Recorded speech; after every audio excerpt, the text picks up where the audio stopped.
पाणी टंचाईसाठी पूर्वी आम्ही एक मीटिंग घेतली होती. त्यामध्ये सॅच्युरेशन सर्व्हेचे इन्स्ट्रक्शन जे आहेत ते पाणीच्या डिपार्टमेंटला देण्यात आले होते. तर त्यानंतर भरपूर प्रत्येक पाड्यामध्ये आणि प्रत्येक गावांमध्ये त्यांनी सर्व्हे केलाय.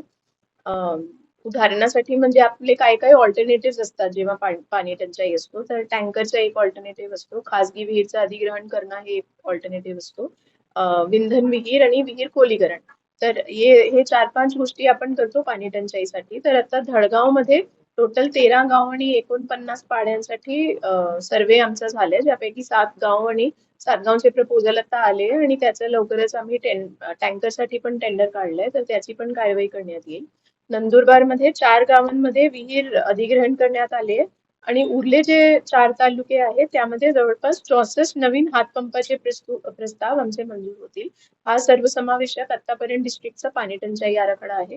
याचे शिवाय पण जिथे जिथे जशी जशी पाणी टंचाईची परिस्थिती निर्माण होईल ती सूचना देण्यात आली आहे की इमिजिएटली त्याचे निराकरण जिल्हा प्रशासनामार्फत करण्यात येईल.